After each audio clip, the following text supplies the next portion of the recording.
Tá liberado, tá, Joel?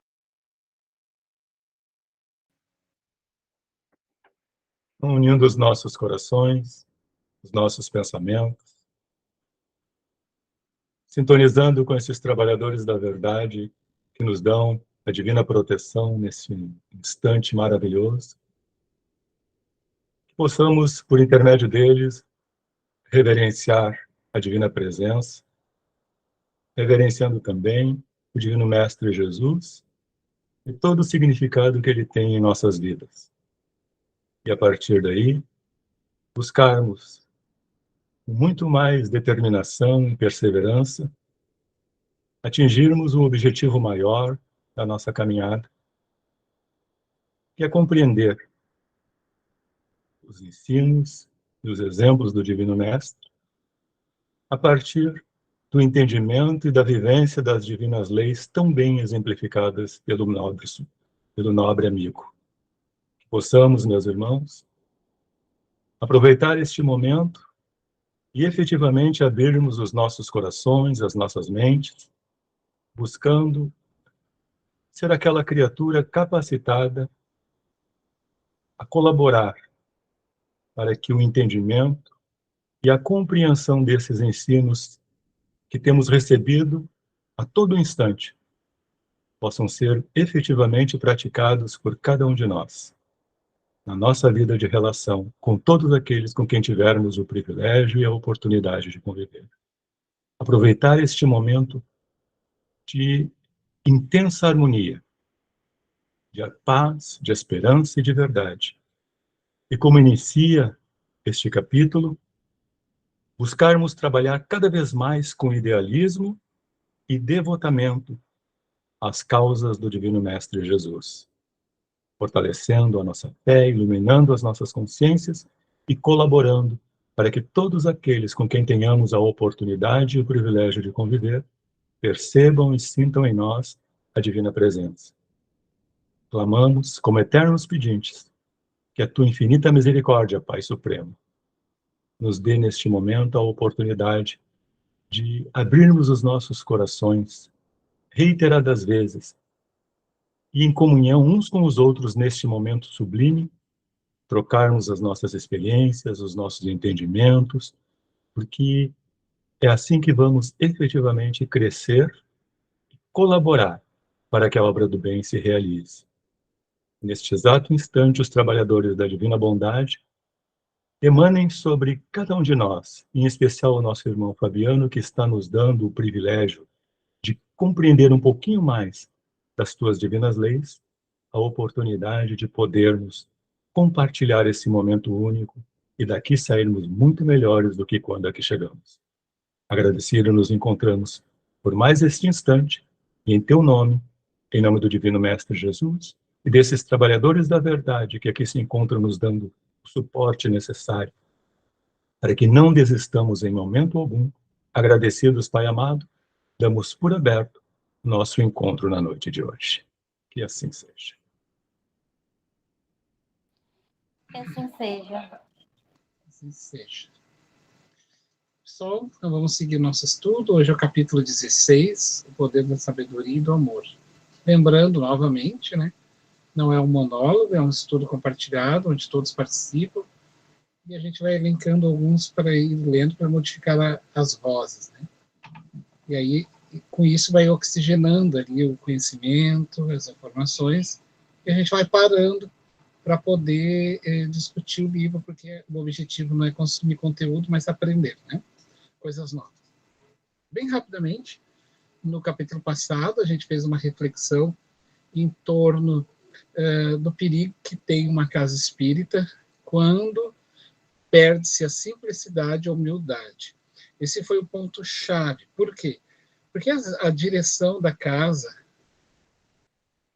colocou pessoas que tinham poderes aquisitivos altos, então associou-se moralidade, olha que interessante, né?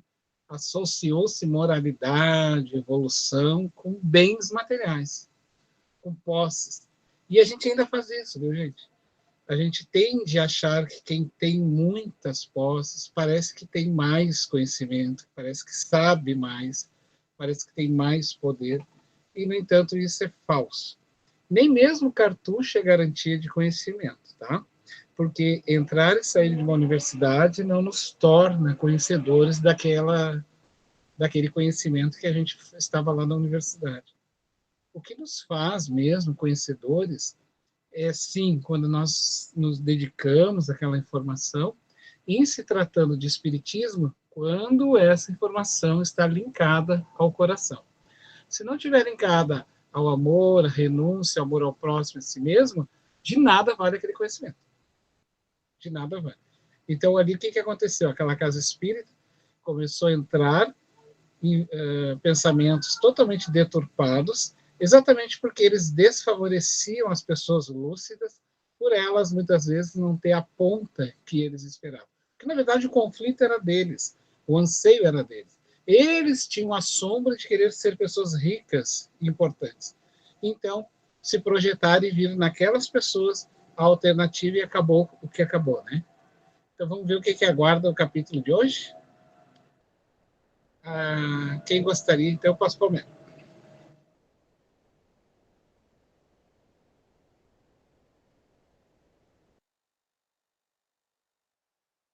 Tá sem som, amigo.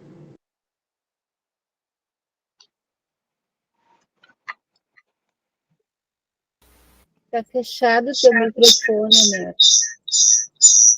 Homero falou com o microfone fechado. Não, não é nada importante, não é nada importante. Tá? Não, é que tu tem que chamar a pessoa para fazer a leitura. Sim, tá.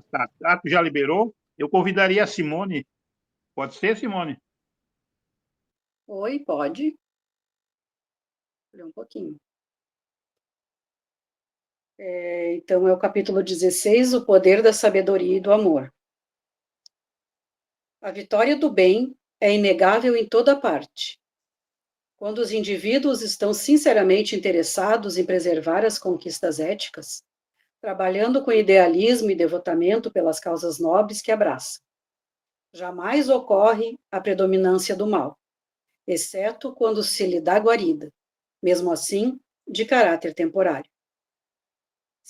Semelhante à sombra que a claridade dilui, o mal em si mesmo não tem consistência, não tem significado. A simples presença do amor, que é fruto do bem, anula-o sem esforço, imprimindo-se no imo de quem lhe o permite. No trajeto para a nossa esfera, Petitinga referiu-se jubiloso. Como o amigo Miranda recorda, estivemos investindo neste grupo 6 meses do nosso tempo, sem impor qualquer tipo de condição, inspirando e estimulando todos ao dever. Constatamos que, de alguma forma, no íntimo de cada um dos seus membros, há interesse pelo progresso da sociedade, quanto de si mesmo, embora as exceções naturais, o que impediu o sucesso da conspiração das forças negativas, que sempre investem contra o bom êxito dos programas iluminativos. Ei-las parcialmente, sendo vencidas sem alarde nem retumbância. A vitória do bem total, expressa-se como ampliação dos horizontes da felicidade na Terra. Novos cometimentos nos aguardam. Outras instituições com problemas mais graves, conforme conhecemos, e nas quais estamos também movimentando-nos em favor do programa de fidelidade ao missionário de Lyon e à obra que lhe foi confiada pelos espíritos guia da humanidade, continuarão recebendo assistência hábil para a superação das crises em que se encontram. Com esta alegria de hoje, robustecemo-nos emocionalmente, embora jamais o desânimo ou a dúvida tenham encontrado qualquer ressonância em nossa convicção. Como o trabalho do Senhor tem urgência, mas não é destrambelhado pela pressa, insistindo e perseverando, chegaremos à meta, pouco importando quando, embora o nosso desejo de que se instale, quanto antes na terra, o reino do amor e da luz. Com excelente material para reflexões, despedimos-nos quando a alva abria suavemente o seu manto de luz pálida sobre a região, onde estivéramos a serviço da doutrina espírita. Em a noite seguinte, o querido amigo convocou-nos, como de hábito, para visitarmos respeitável sociedade espírita, onde se instalara o fermento da dissensão, decorrente das paixões administrativas e dos interesses subalternos dos seus diretores, gerando ameaças legais através da justiça. Era de lamentar-se que os companheiros espíritas chegassem ao extremo de acusar-se reciprocamente em tribunais terrestres, dominados pelo desequilíbrio emocional, gerador de ódios devastadores. Como era possível conciliar os postulados do Espiritismo com posicionamentos extremistas de tal natureza? Onde se encontrava a prática da moral exarada em toda a codificação, no momento das decisões e condutas administrativas? Serão esses os recursos que estão ao alcance dos herdeiros do Calvário, empenhados em lutas renhidas pelo patrimônio material, valioso, mas transitório, em face daquele de natureza espiritual? Ali é o nome, né? Infelizmente, porém, sempre medram no mesmo solo o escarracho e o trigo, ameaçado na seara. Mais grave é quando se vai extirpar essa erva daninha à lavoura. Quase sempre perde-se muita planta boa, porque as raízes de ambos se emaranham, gerando prejuízos. Enquanto não houver a plena consciência de que vigem as divinas leis do universo, saindo-se do campo da teoria para o da convicção racional, os melindres, as pequenezes pessoais, as ânsias pelo poder enganoso, dominarão os indivíduos invigilantes que sempre gerarão dificuldades, toda vez que contrariados onde se encontrem, não importando os ideais que esposem e afirmem defender.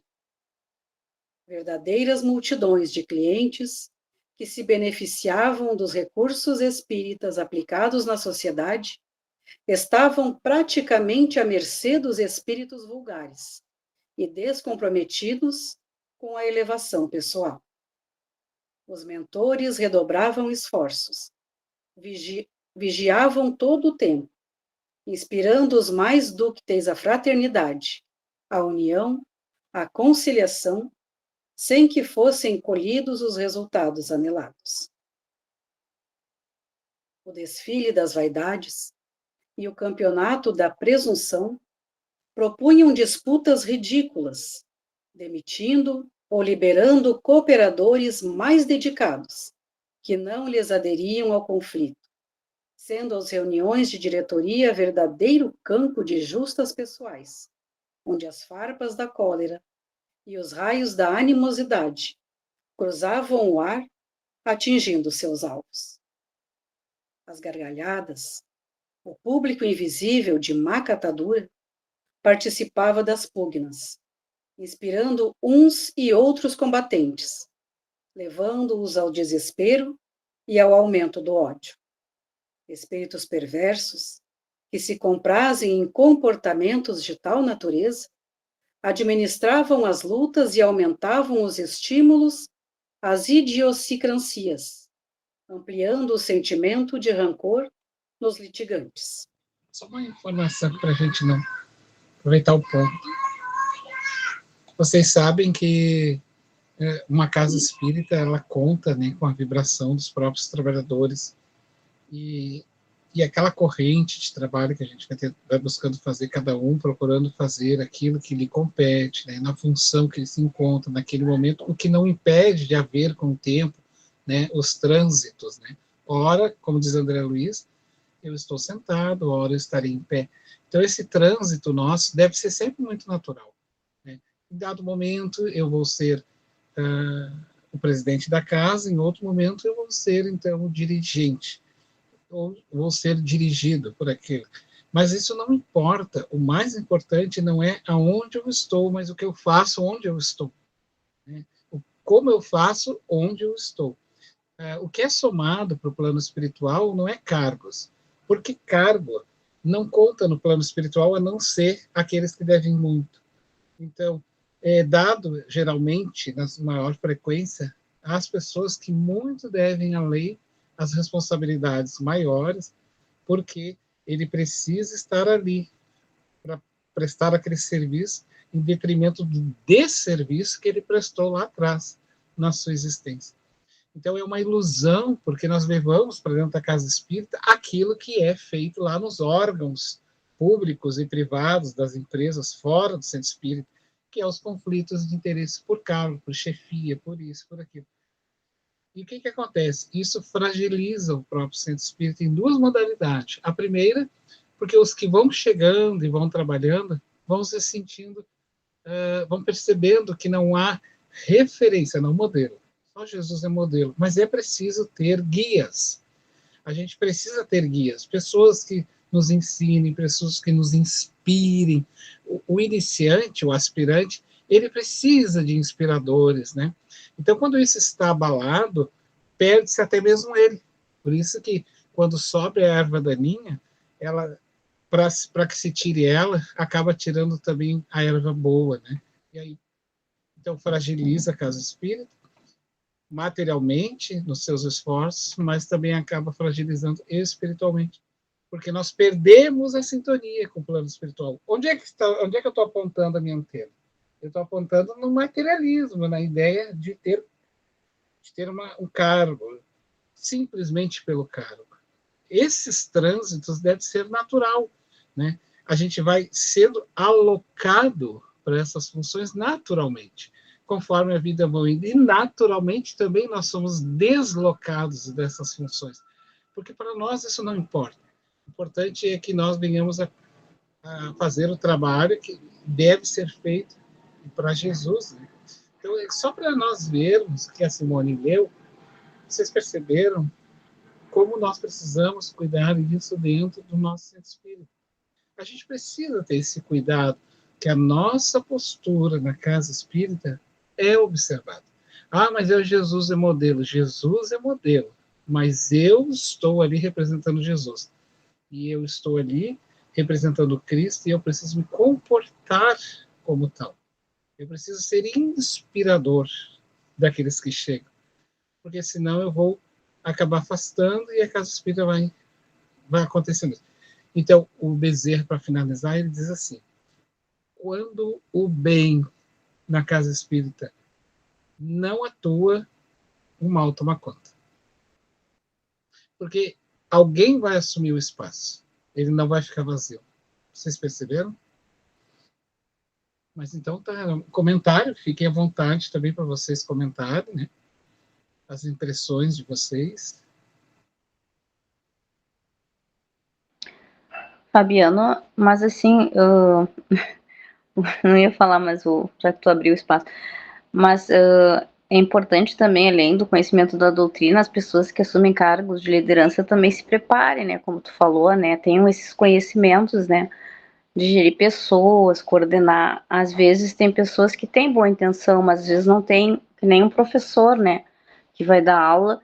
É diferente alguém que estudou pedagogia, que tem todo um método, né, que nem Allan Kardec fala, o método, né. Então, claro, que se tiver boa vontade, ela vai procurar, acho que se tiver um bom comprometimento, e como tu falou, ele vai ter amparo do plano, mas às vezes o ideal é que também as pessoas que assumissem, fossem dirigentes, também se preparassem, né, para assumir esses cargos de liderança, porque já tem estudos provando que a maioria das pessoas não nasce uma liderança nata, né, ela aprende e se desenvolve. E hoje tem técnicas e metodologias, às vezes as pessoas também podem pecar, na minha opinião, por desconhecer mesmo, assim, não se preparar, né, porque não é fácil gerir pessoas. Eu sei porque eu já liderei, já chefei muitas pessoas, tem que ter um autoconhecimento da pessoa, intrapessoal e inter, de saber lidar, assim, conduzir conflitos, né, mediação de conflitos, inclusive é um curso hoje que tem até pós, né, muitos lugares, né, principalmente no judiciário, está usando mediação de conflitos para tentar chegar em acordos judiciais. Então, só um parênteses, assim, né, a FEB, as outras casas, elas passam, assim, algumas orientações para quem assume a casa espírita, é uma pergunta. Passa, tem um manual, né, que é o manual do Centro Espírita, e tem que é como funciona, deve funcionar no Centro Espírita. E uma da... Mas esse é mais administrativo, né, mais para dizer como abrir uma casa espírita. Não, mas tem dentro do próprio manual, que agora eu tenho ele aqui, que eu não me recordo Sim. exatamente o nome, e para a formação de novas lideranças. Mas até aí, Rita, é tudo tranquilo. Aquilo que eu falei, são trânsitos naturais. A gente vai chegando e vai saindo ao mesmo tempo.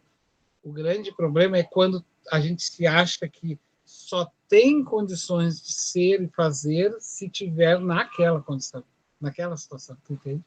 Isso é falso, porque em qualquer situação tu pode ser um líder, tu pode trabalhar em bem. E as coisas vão se dar ao natural, entendeu? As pessoas vão... Agora, eu já havia defendido isso há muito tempo, na nossa própria casa, né? E preparar novas lideranças. Perguntar, tu quer ser presidente? Olha, eu quero ser um dia presidente da Casa Espírita. Isso não tem problema nenhum. Agora, preparar essa pessoa para que ele tenha as competências do que é ser um presidente. Porque senão ele, para tirar essa ilusão de que ser presidente é algo importante, e é puro ego, entende? Ela vai além dessa situação, porque o próprio presidente, ele é alguém que ele carrega uma responsabilidade tão grande que ele tem que ser inspirador e não dono do lugar. Né? Ele não é chefe no meio espírita, ele é líder. Então, é essas estratégias, essas questões que daí a pessoa vai aprender. Seria sempre interessante que todas as instituições da FERGS já preparou esse tipo de material, algumas casas não fazem, outras até já tentaram fazer. Na verdade, as pessoas é meio complicado, assim, porque ninguém acha que são sempre insubstituíveis. Cursos para novas lideranças no meio espírita, sabe? Novos gestores. A pessoa ter a real situação do que é ser um gestor, não é ter um nome, sou presidente, mas assim, saber que ele tem que responder coisas legais perante as leis, saber que ele tem que ter posturas legais dentro da casa. Não é tu que dignifica, não é o cargo que te dignifica, é tu que dignifica o cargo, né? Resumindo, é isso.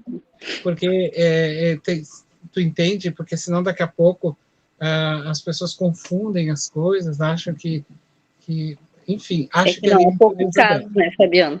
É que não é poucos casos que as pessoas confundem, né? Mas tudo bem. Bastante confundido.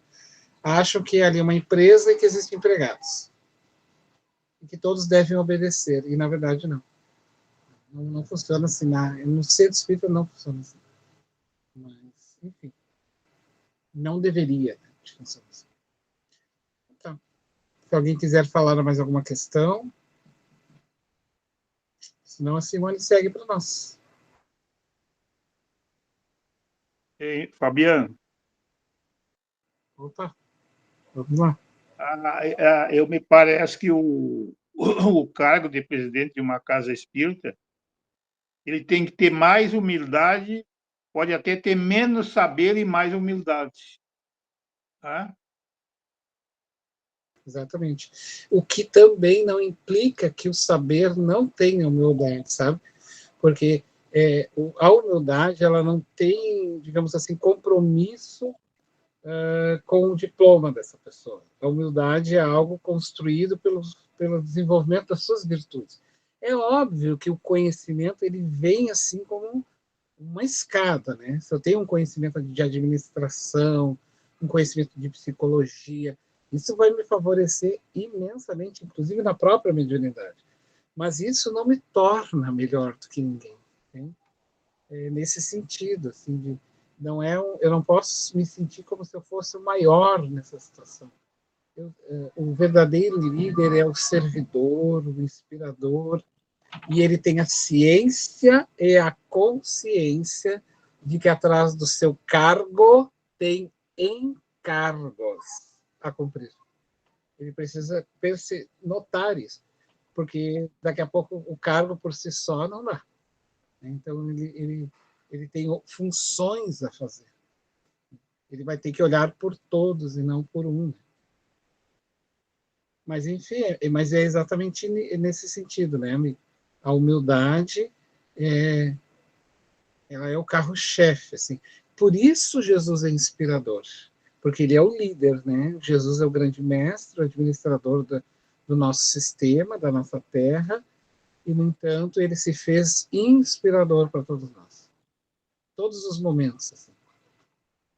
Estando perto de nós, ao lado de nós, junto de nós, e bate de novo, né? O Jesus como modelo, assim, de como ser um grande gestor. E ele é o maior gestor, porque ele é o único gestor do planeta Terra que é lembrado até hoje pela humanidade.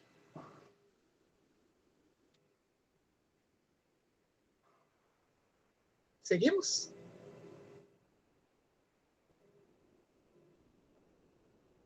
Posso seguir? Mais um pouquinho? Pode. Sim, sim, pode seguir. Então, para essa noite em especial, fora encaminhada por Petitinga anteriormente uma petição ao nobre Dr. Bezerra de Menezes, a fim de que intercedesse junto à Mãe Santíssima em favor do respeito entre os diretores e seus apaniguados, de modo que o lastro valioso da beneficência e da caridade, que ali sempre tiveram vigência, assim como a saudável divulgação do Espiritismo, não viessem a perder-se por efeito das paixões grupais. Ao mesmo tempo, fora-lhe solicitada a interferência pessoal no encontro que estava programado. Haveria uma reunião para definir-se algumas quisilas geradoras das desinteligências vigentes, embora um dos lados estivesse disposto a resolvê-las em denúncia que seria encaminhada ao tribunal competente no dia seguinte. Quando chegamos, 4 horas antes ao recinto, no qual se realizaria a atividade, a sala estava apinhada de espíritos ociosos, que aguardavam os debates insanos, assim como outros vingativos e rancorosos. Petitinga providenciara a participação de especialistas em recuperação psíquica ambiental, que, se utilizando de equipamentos especiais, diluíam as densas vibrações de animosidade, que eram absorvidas pela assistência espiritual inferior, enquanto instalavam alguns outros apropriados para criar uma psicosfera mais saudável, em face de pequeno grupo de devotados trabalhadores espirituais que permaneciam em prece, emitindo ondas de simpatia, de ternura, de amor. Lentamente, o local foi se modificando. Os espíritos burlões passaram a sentir-se mal e foram se afastando, enquanto os mais hostis, porque conhecedores dos recursos que estavam sendo instalados, saíam furibundos, blasfemando contra o Cristo e os seus asseclas, como eles denominavam os generosos obreiros do bem. Pouco Simone, antes... Oi, tu quer descansar um pouquinho? fique à vontade, seu Homero. Eu convidaria a Cleonice, pode ser, Cleonice? Pode ser. Diminui o teu, Lúcia. Rancorosos, Amiga Cleonice, tu tem algum outro aparelho ligado contigo ou não? a Lúcia está aqui comigo, eu disse para ela diminuir. Ah, tá. É que daí da microfonia. Ela está ali, ó. Tá. Mas agora acho que melhorou. Lentamente, melhorou? Lentamente o local foi se modificando. Os espíritos burlões passaram a sentir-se mal e foram se afastando. Enquanto os mais hostis, porque conhecedores dos recursos que estavam sendo instalados, saíam furibundos blasfemando contra o Cristo e seus séculos, como eles denominavam os generosos obreiros do bem.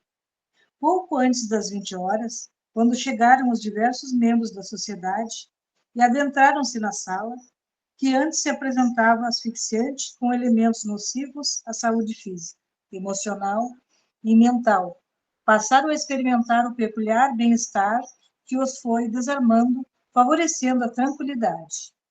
Equipe especializada em passes fluídicos e magnéticos encontrava-se a postos, e quando o presidente iniciou a oração de abertura da reunião, todos foram beneficiados pelos recursos preciosos advindos do alto, liberando-os das fixações injustas do desejo de revide, das maquinações trabalhadas antes e que deveriam explodir durante o encontro. A prece proferida com unção atraíra alguns espíritos novos que ali trabalhavam, bem como alguns dos guias espirituais dos presentes, transformando completamente o recinto para melhor. Nesses comenos, o médico dos pobres, que se nos acercava como pacificador, surgiu jovial, embora reconhecendo a gravidade da incumbência que lhe fora proposta. Em Cleonice, oração... só para fazer um parênteses assim, na tua leitura, para não deixar passar. Vocês perceberam o que é a mensagem de um líder, Bezerra? Né? A postura, assim, né? Então ele já emana a vibração. Você sabe que eu aprendi assim, com o tempo que quando a gente quer mudar uma psicosfera do ambiente de uma casa espírita naquele momento, eu vou dar uma dica para vocês. Procurem dar ênfase com muita força, com entonação de voz, com bastante fé, bastante esperança. Se estiver no salão, fala em nome de Jesus, a importância de estar aqui, sejam todos bem-vindos, todos serão atendidos pela espiritualidade. Então, dar essa entonação, aquilo causa, assim, nas pessoas que estão chegando, um acolhimento de imediato, assim, sabe? Uma segurança, porque alguém está ali, dando aquela postura, fazendo frente àquela palavra.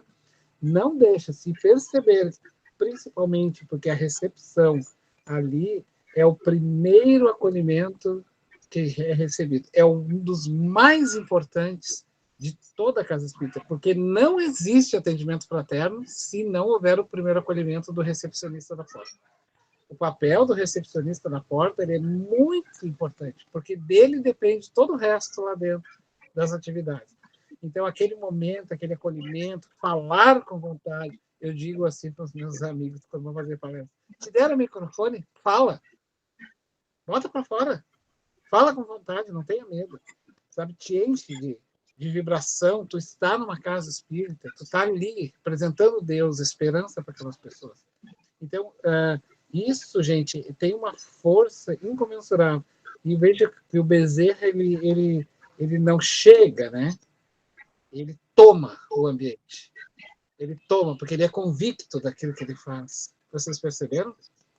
Automaticamente já mudou ali o ambiente. E isso são técnicas que esses espíritos acabam sendo e são inspiradores. Por isso eu me espelho muito neles nesse sentido. Só para fazer essa... A oração sincera ampliou o campo das vibrações favoráveis ao bom entendimento dos participantes do encontro administrativo, permitindo que se fortalecessem as sucessivas ondas de bem-estar que lhes eram dirigidas pelos trabalhadores espirituais e, sobretudo, pelo emérito convidado, que logo mais iria comunicar-se. A irradiação afetiva do venerável espírito Dr. Bezerra alcançava cada um dos presentes encarnados e favorecia-os com alegria interior e sadio propósito de servir a causa de Jesus a que foram convocados. Vocês perceberam? Percebeu ali? A irradiação afetiva de um afeto, porque ele colocava isso, do Bezerra, alcançava a cada um ali, favorecendo a alegria interior e a confiança. Porque as pessoas, elas precisam de guias. O modelo é o Cristo, mas o Cristo precisa que nós o representemos ali. Então, nós somos os guias daquele momento. Né? Então, ele precisa desses guias, dessa segurança, desses convictos. Né? Experimentando. Desculpa, eu me lembrei de uma coisa agora. Desculpa, Cleonice. É por isso que essas, né, eu não sei, de repente estou falando até uma bobagem. É por isso que nessas igrejas evangélicas, quando a gente passa é aquela gritaria, aquela loucura, me chamou a atenção isso, gente. Isso. Eles usam a técnica da persuasão através da voz alta, né? Aquele grito, aquela convicção, porque isso é uma técnica também ali. Só que é diferente aqui de um Bezerra que carrega toda uma verdade pelo amor, né? Ele tem a verdade da convicção. Então, assim, são dois momentos, né? E é muito importante a tua fala, porque isso são técnicas mesmo para poder tirar a pessoa daquela vibração. Qual é o valor entre um e outro? É o valor moral, né, gente? Eu não estou dizendo que aquelas pessoas das igrejas não têm o valor moral, que isso. Né? Cada pessoa sabe da sua sentença.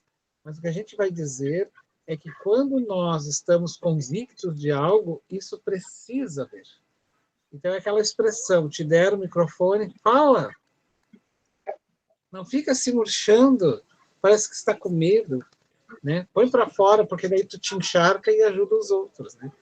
Não é essa técnica coach, assim, de ficar fazendo com que a pessoa tenha, digamos assim, exacerbadas emoções. Não, não é nesse sentido. Mas de marcar presença espiritual, de amor, né? De acolhimento verdadeiro que a casa espírita tem que ter. E realmente parece que as pessoas se conectam ali dentro de uma maneira que elas esquecem tudo em volta, né? Não sei, é uma coisa muito. Enfim, aí em Porto Alegre tem várias, em São Paulo também. Então, quando eu passo, eu vejo aquela gritaria, e de certa forma até me. Eu acho que algumas são. Eles acabam se excedendo, né? Essa é a impressão que eu tenho, né? Claro, é que diferentemente da casa espírita, a gente não fica gritando, né? A gente fala dessa convicção da verdade pelo amor, né? Pela verdade mesmo, pela convicção que está em ti de auxiliar aquele teu irmão. Não tem outro viés de pensamento, de intenções com isso, entende? A não ser essa. Entendi. Obrigada. É o que a pessoa fica voltada para aquele ambiente, né, naquele momento, né? Aproveitar mesmo o que ela veio buscar, né? A gente tentar com que ela sinta ali e se conecte mais, né? E outra, é tudo vibração, né? Acaba entrando na mesma vibração, né? Mesma energia.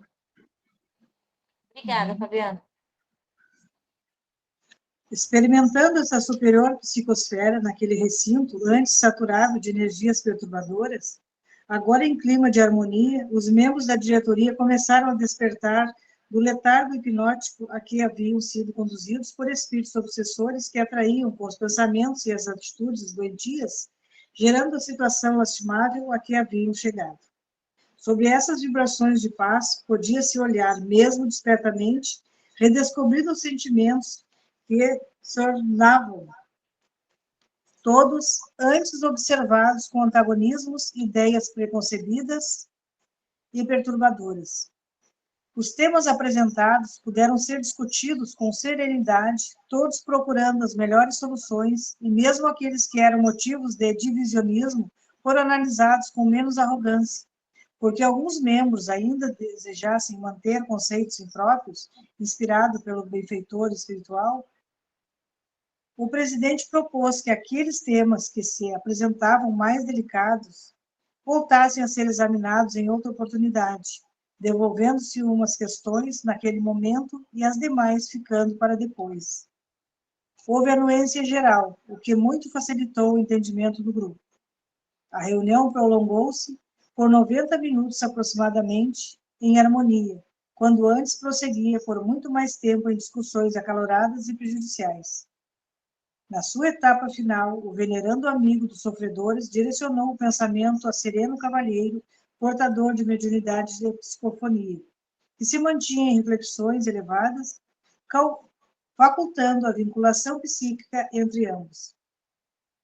Suavemente entrando em transe, o que foi percebido pelo presidente, que de imediato solicitou que todos a indispensável concentração para a realização do fenômeno, o amorável comunicante, com voz portadora de inesquecível tonalidade, iniciou a sua mensagem com a saudação cristã. Filhos da alma, que Jesus permaneça conosco.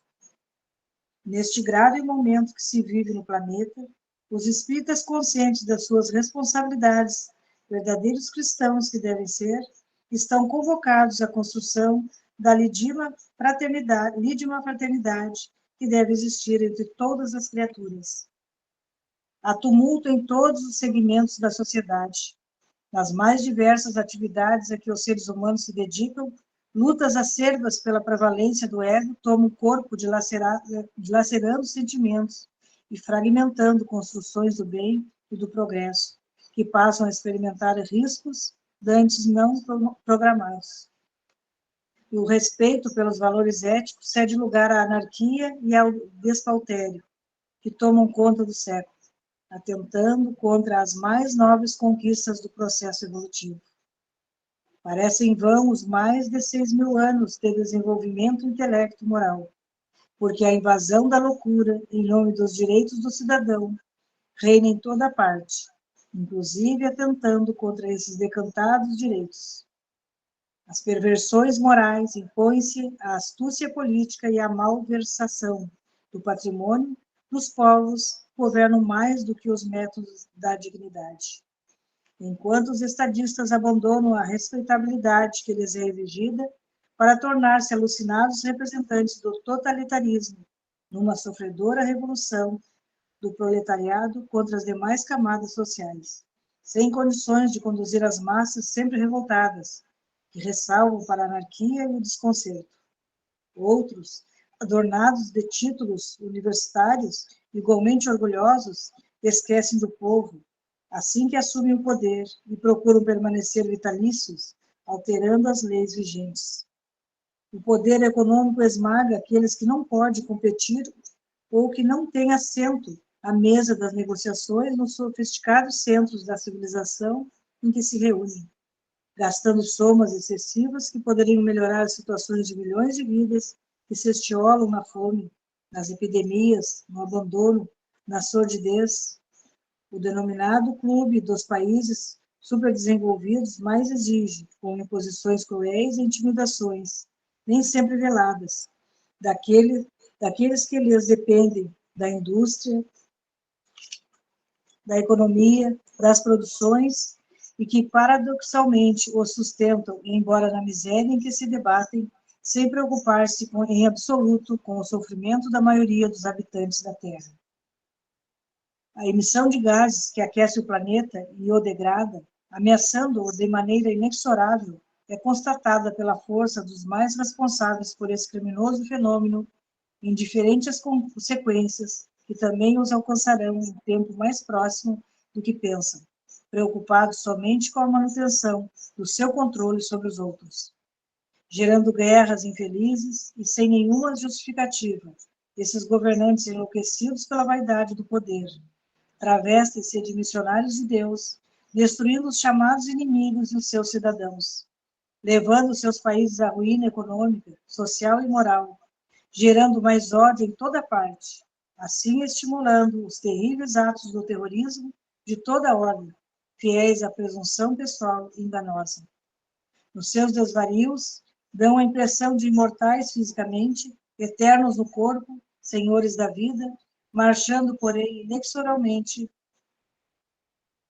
inexoravelmente para o túmulo que os receberá em silenciosa expectativa. As doutrinas religiosas que deveriam orientar os fiéis dividem-nos para melhor governá-los, lançando umas contra as outras greis, pregando o reino dos céus e conquistando os da terra. O mensageiro silenciou por um momento, enquanto todos acompanhávamos o seu raciocínio e a sua análise de imediato prosseguiu. A semelhança do que aconteceu no passado, quando veio Jesus em situação equivalente à que ora vivemos, recebemos o Espiritismo que nos traz de volta a revolução do amor, única possuidora dos instrumentos propiciadores da felicidade. Expande-se a mensagem de Allan Kardec, oferecendo esperança e conclamando a paz, a fraternidade, ao auxílio recíproco, a caridade. como nos temos portado os espíritas diante dos grandes desafios, sejamos desencarnados ou encarnados. Temos compreendido que a nossa contribuição de amor é de expressiva significação entre o desarvorar do ódio? Censurando os governantes e os violentos que tomam pela força tudo quanto querem, agimos de maneira diferente em clima de respeito e de dignidade, conforme o Mestre nos ensinou? Fascinados com a revelação da imortalidade e da reencarnação, temos nos comportado de acordo com esses postulados? Já descobrimos que podemos, sim, mudar o mundo, conforme o mudaram os mártires da fé no passado, os escravos que encontraram Jesus e o seguiram, alternando o rumo da história? Não escamoteemos a verdade, disfarçando-a em relação aos nossos atos e aguçando-a quando se trata de ações negativas dos outros. O Espiritismo, igual ao cristianismo, é a doutrina da consciência reta e do comportamento edificante. Integrando-lhe as fileiras, não há como denegar-lhe os conteúdos sublimes, senão através dos atos que não correspondem aos objetivos estabelecidos. Pois somos poucos ou não dispomos de privilégios, sejam do poder, da fortuna, da posição social. Isso não constitui impedimento ao desempenho da tarefa de dignificação humana. O rociar da asa de uma borboleta no Oriente repercute no equilíbrio do Ocidente. Assevera-se com fundamentos verdadeiros de lógica e da ciência que estudam os acontecimentos. Assim sendo, toda vibração emitida espalhar-se-á e contribuirá para efeitos inevitáveis até onde chegue. Não nos podemos furtar ao dever de cooperar em favor do mundo saudável e digno, utilizando os recursos que nos estão ao alcance. Nós outros, os desencarnados conscientes dessa realidade, estamos fazendo a nossa parte, cabendo a vós outros o dever de realizares o que vos diz respeito. Este mistério começa na conduta doutrinária perante si mesmo, prosseguindo em relação à família, à oficina de trabalho, ao grupo social, à instituição em que se elabora. Um momentinho. Se a convicção... Aqui, ó. Quando ele cita essa expressão aqui, ó, tá lá no livro Céu e Inferno, tá? Grupo social. Aqui, ó. Quando ele diz assim, ó, nós outros, os desencarnados, conscientes dessa realidade, que ele está querendo dizer que isso não age, nem todos estão conscientes, né? Está se referindo aos que estão. Daí ele começa assim, ó, esse mistério, né, essa função começa na conduta doutrinária em si próprio. Nós temos que começar em nós. Eu costumo dizer para meus colegas, a psicologia começa em ti mesmo, para depois analisar o outro. E depois vai para o grupo familiar, que é o primeiro grupo social que a gente tem, pós nós mesmos, que é a família.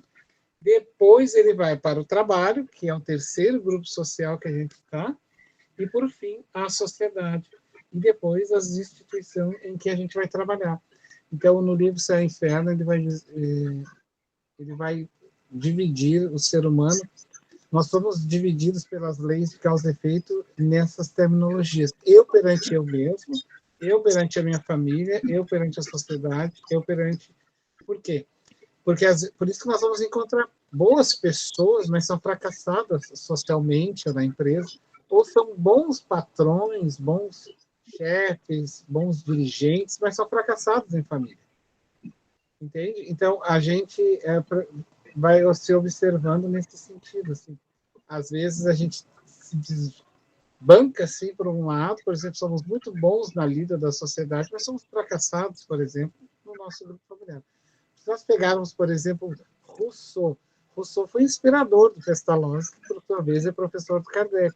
E, no entanto, Rousseau, que escreveu livros de literatura para a área da educação, é um dos carros-chefes da educação, internou os filhos, nunca cuidou dos seus próprios filhos, internou num orfanato e nunca viu seus filhos. Então, vocês percebam, assim, qual é o que o Bezerra vem chamar para nós, né? Nada vai ser tão importante para esses grupos se não começarmos por nós mesmos.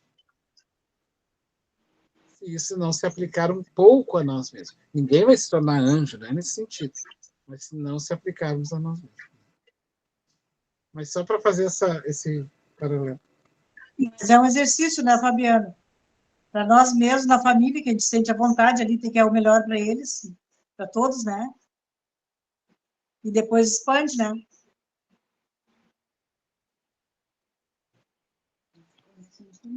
É. Se a convicção em torno da verdade não faculta o espírito, o autocontrole, o respeito pelo próximo, a renúncia pessoal, a humildade em reconhecer os próprios equívocos, qual o valor atribuído ao mesmo? Jesus nos ensinou como ovelhas mansas ao meio de lobos. Mateus capítulo 10, versículo 16. Não admitindo a hipótese de nos tornarmos lobos também. Se não somos capazes de conviver com aqueles que também abraçam os nossos ideais e trabalham conosco, por que divergimos num ou noutro ponto?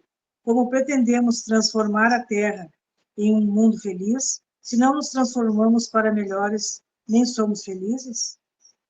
Urge que despertemos do letargo e voltemos à ação do amor.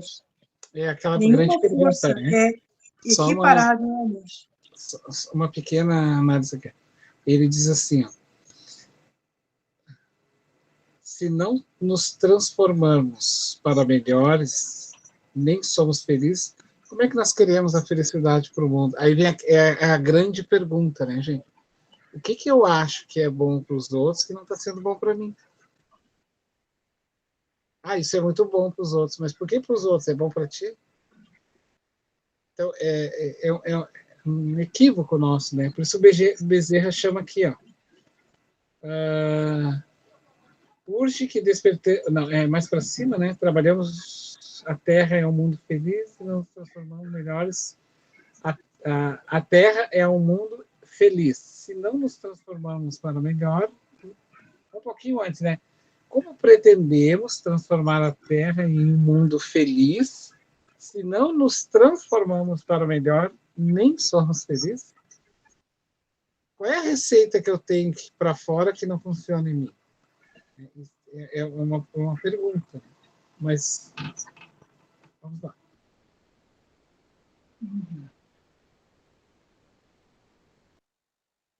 Urge que despertemos do letargo e voltemos à ação do amor. Nenhuma força é equiparável ao amor.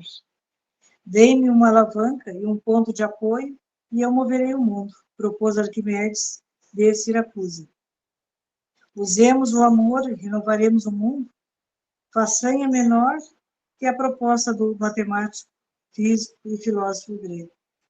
O amor dá-nos a dimensão da própria pequenez, mas também da importância que possuímos na obra do Pai, concitando-nos ao crescimento no rumo do infinito.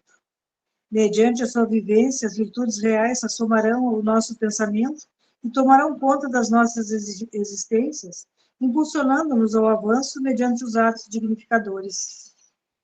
Não desfaleçamos evitando, a todo custo, as contendas perversas e destruidoras. Somos filhos da luz, deixamo-nos brilhar. Novamente silenciou, havia um clímax de emoções não exteriorizado, enquanto harmonias espirituais dominavam o ambiente a todos, sensibilizando em ambos os planos da vida.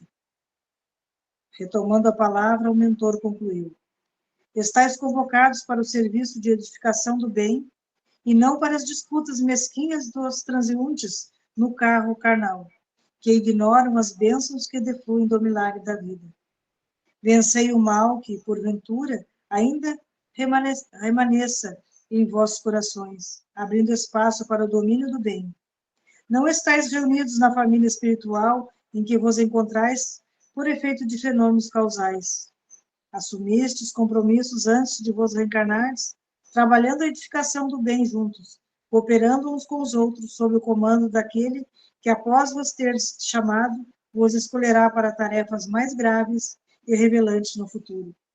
Permaneceis fiéis ao compromisso com Jesus e abraçai-vos uns aos outros, aurindo forças para o bom combate e sustentando-vos reciprocamente.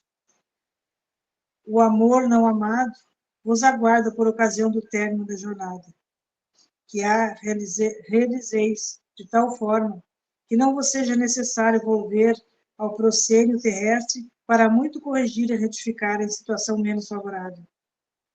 Exorando a ele, nosso guia sublime, que nos dispense sua misericórdia em forma de bênçãos, abraça-vos, o servidor humílimo e paternal de sempre, Bezerra.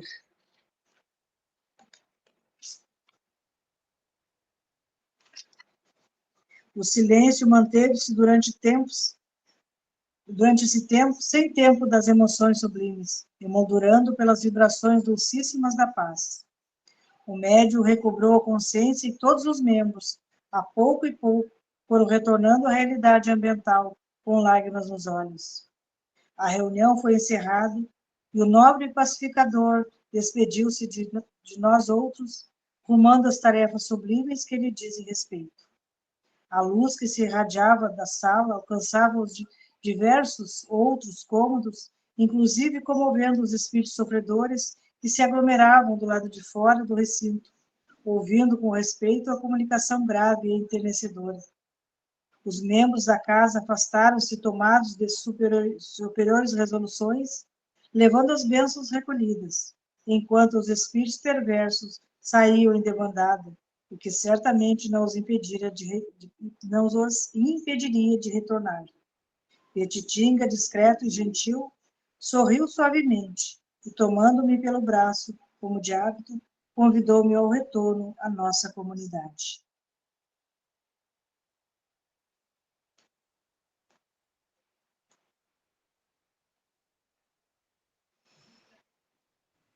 É isso aí, pessoal. Que linda a mensagem do Bezerra, né?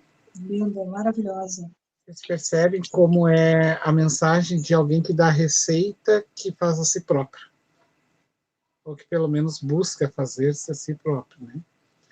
Vale sempre lembrar isso, tá? Porque a gente não é anjos e puros para viver. Mas a sinceridade, a humildade, ela acaba tendo uma autoridade. Quando, mesmo que ainda a gente tenha o endereço das nossas infelicidades, não importa. Mas quando nós estamos sinceros, quando nós estamos realmente com o coração voltado a Deus para o bom trabalho, como diz o Bezerra, ao bom combate, há uma autoridade, né, naquilo que nós falamos, há uma convicção. Porque aquela receita que eu procuro fazer com que eu acredite que vai ser bom para os outros, ela também ganha essa tonalidade de força espiritual. E aí convence. É o que a gente costuma dizer assim, há pessoas que falam e não convencem. Há pessoas que falam e convencem. Porque daí emerge de dentro. Mas enfim. Essa mensagem do Bezerra vale a pena botar na internet. Como um chamado. Algum comentário? Amigo Homero?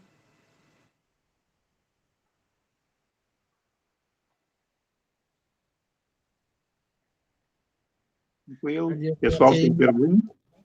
Eu coloquei justificado em amarelo ali, ó.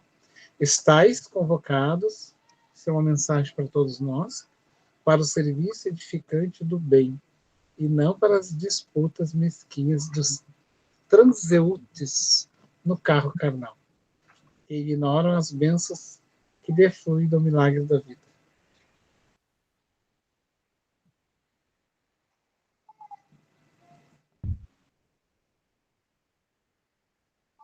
Essa mensagem do Bezerra, ela chama a atenção, né, para que a gente busque perceber se ela está querendo dizer alguma coisa para nós. Porque esse capítulo ele é fundamental, ele precisa ser relido inúmeras vezes para que a gente perceba que é de fundamental importância o nosso devotamento nessa causa que abraçamos, como ele diz aqui no início do capítulo, para que a gente tenha a condição de realmente colocar em prática essa situação aqui. E esse livro, fundamentalmente, é importante que a gente releia ele inúmeras vezes, analise, reflita, busque perceber o que ele está querendo nos dizer, para que a gente possa, no dia a dia, efetivamente colocar em prática esses ensinamentos. Que é como a Joana de Anjos mesmo fala no livro Vida Plena, grande parte das vezes a gente se julga incapaz, inapto, porque não compreendeu alguma palavrinha. Oi? Não, desculpa, eu falei alto.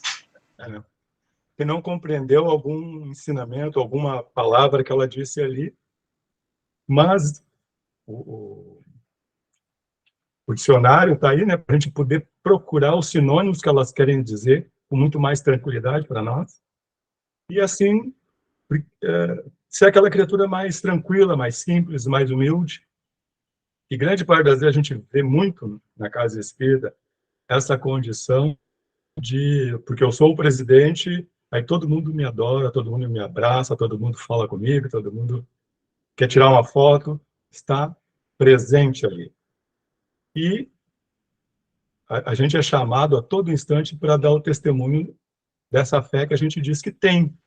E aí, se relampeou ali, a gente já está desesperado, já vai para baixo da mesa, já fica angustiado, o que vai acontecer? E é um estímulo para que a gente compreenda o dever que a gente assumiu e, de alguma forma, ou de inúmeras formas que o Pai nos dá a todo momento, uma oportunidade, uma situação, para que a gente coloque em prática esse ensinamento que a gente já tem, essa condição de ser capaz de dar um pouquinho, nem que seja um bom dia para alguém. Mas isso a gente tem que fazer. E é de fundamental importância.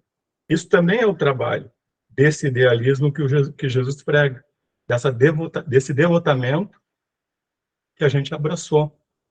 Então, essa mensagem do Bezerra é maravilhosa, para que a gente, como ele diz aqui, não escamoteie mais a verdade, não disfarcemos mais as nossas relações e estejamos cada vez mais aguçados a colocar em prática, a vencer a nós mesmos e aí ser um exemplo onde a gente estiver, para que as pessoas percebam em nós a divina presença.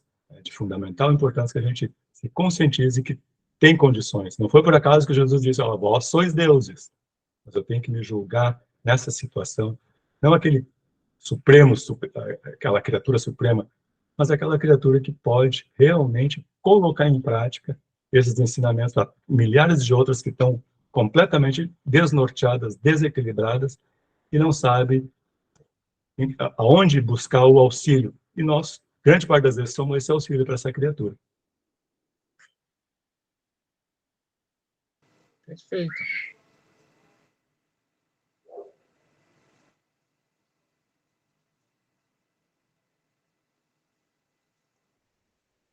Mais pergunta, pessoal? Tem Ô, tempo? Fabiano. Oi, pode falar, mesmo. Ô, Fabiano, eu penso também assim, ó, que quando num grupo, eu vou retroceder um pouquinho, eu vou ir lá para o começo do nosso estudo, né? Sobre essa parte da pessoa que coordena o centro espírita, né? Eu acho também que a espiritualidade ela tem um papel, me tire se não for verdade, mas o que eu acredito, né? Que a espiritualidade ela também ajuda nessa parte de quando alguém é lembrado ou se candidata ao cargo. Eu acho que porque tem gente que às vezes não está nem pensando nisso, né? E de repente, quando se elege essa pessoa, é porque a espiritualidade chegou o momento daquela pessoa fazer o seu trabalho. Isso tem relevância? É o que a gente está falando, é o que a gente estava falando. O trânsito vai acontecer, esse trânsito vai acontecer naturalmente, né? Porque o problema não é o cargo, o problema é como eu ajo nesse cargo. O que a gente precisa entender é que nós devemos ser sempre inspiradores, né? Esperançosos, e saber, claro, todo cargo ele requer um encargo. Então, se eu tenho uma função, eu tenho uma obrigação. né? E essa obrigação, em se tratando de casa espírita, ela é a obrigação de união, de administração, de trabalho em prol de todos, tem que olhar por todos, tem que fazer a lídima, como ele diz, fraternidade.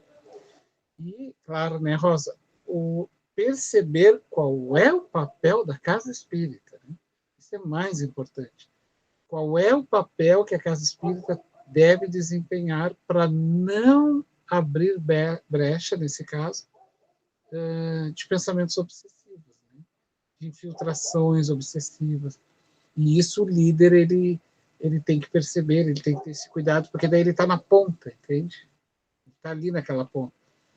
Ele não é mais do que ninguém, ele não é maior do que ninguém, mas ele está na ponta. Ele responde por aquilo no humano, né, no físico, nas leis. E não esquecendo, né, Fabiano, que estão abraçando os meus ideais, como diz ali, né? Sim. Tanto na família como no grupo que se encontra, né? Uhum. Então, analisar o porquê das divergências, muitas vezes, né? Exato. O que vai levar isso, se está no caminho correto, né? Uhum. Exatamente. Mas quem sabe a gente pega essa fala do Bezerra. Eu sou uma pessoa que eu vou olhar mais vezes, né? Eu vou ler ela mais vezes com calma, assim, perceber essa mensagem. Porque isso aí vem lá do plano espiritual, gente, para nós. É porque é profundo, né? É de Sim. olhar várias vezes, né? Isso. Depois eu mando para vocês o áudio. Eu vou gravar ela, vou botar uma música e vou mandar para nós, tá bom? Mais que perguntas, gostoso. pessoal? Hoje temos bastante tempo.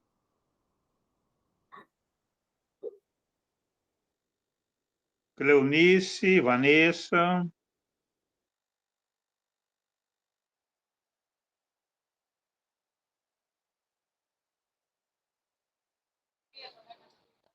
Belíssima mensagem. Agora eu vou esperar o áudio aí do Fabiano. Daí a gente pode ir escutando e O áudio vai ele tem essa entrando mais coisa, na né? mente, né? É como música, né?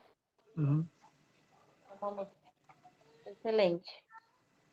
Aí a música dá um pouquinho de vibração, favorece, né? Favorece. E a gente daqui a pouco tá cantando e aí já entende a letra. Então acho que é Exatamente. uma coisa bem bacana, assim. A gente E grava que mais. tem que haver é algo interessante, né? Porque tem que haver uma realização nossa no trabalho, Sim, com nas certeza. atividades, né? Ele tem que se sentir bem. Se sentir bem. Eu lembro, vou falar rapidinho de uma professora de história que eu tive, Helena, maravilhosa. Era muito difícil ela escrever no quadro negro. Ela escorava na mesa e contava a história. Então, a gente entendia muito mais do que escrever 1000 coisas, né? Então, foi a melhor professora, com certeza, que eu tive. Não tinha como, não. A gente, na hora de uma prova, alguma coisa, a gente lembrava dela contando a história. Então, não tinha erro, né? Sim. Por isso Jesus ele investe na parábola, né? Porque o conto ele tem essa função de marcar. Por isso a infância é feita através da contação de história. Nas palestras, Sim. por exemplo, trazer uma história para que sintetize aquela fala também importante, né? São técnicas assim de a gente se aproxima. Gravamos melhor. Isso. Eu acho que é que nem eu acho que é que nem um professor, né? Quanto mais ele dá aula, mais ele aprende. Ou qualquer coisa que a gente vai fazer, que a gente vai ensinar, a gente acaba aprendendo mais, né? Sim. Verinha? Alguma pergunta, Verinha?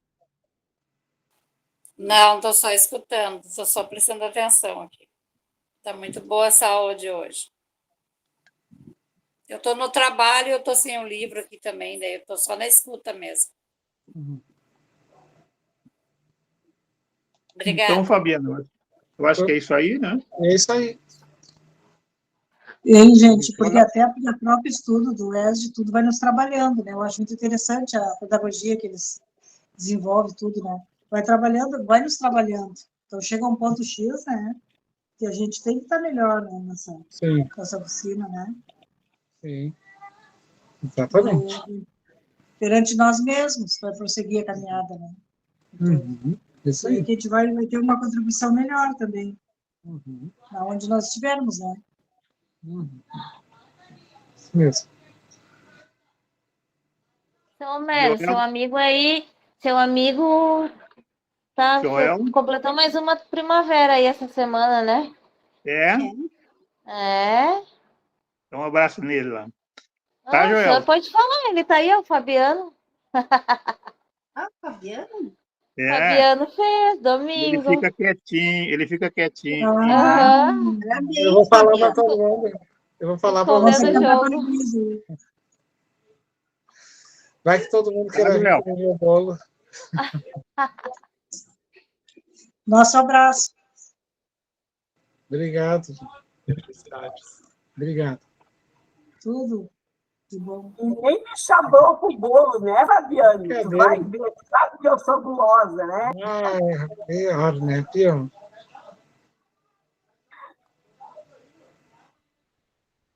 Mas quem sabe a gente faz um bolo aí na tua casa, né?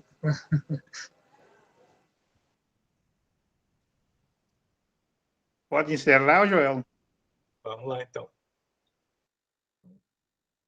Unindo os nossos corações, os nossos pensamentos, nessa harmonia maravilhosa que a Divina Misericórdia nos proporciona, possamos dizer ao Divino Mestre Jesus que, cultivando os nossos corações com a sua bondade suprema, com o seu amor infinito, possamos ser servidores mais úteis, permitindo assim que o amor efetivamente passe a governar as nossas vidas, experimentando essa energia de paz, de harmonia, de esperança e de verdade, e demonstrando nesse caminho para Deus a tua divina bondade, Pai amado. Fortalece a nossa fé, ilumina as nossas consciências e dá-nos aquela condição maravilhosa de podermos sairmos daqui realmente capacitados a compartilhar essas dádivas sublimes com todos aqueles com quem tivermos o privilégio de conviver. Que a luz da tua infinita misericórdia fortaleça a nossa fé, ilumine as nossas consciências e nos dê aquela perseverança para caminharmos cada vez mais capacitados a entrever as tuas divinas luzes, colocar em prática, onde quer que estejamos, as dádivas sublimes da tua infinita misericórdia. Que tenhamos um final de semana pleno de harmonia, de paz, de esperança e de verdade.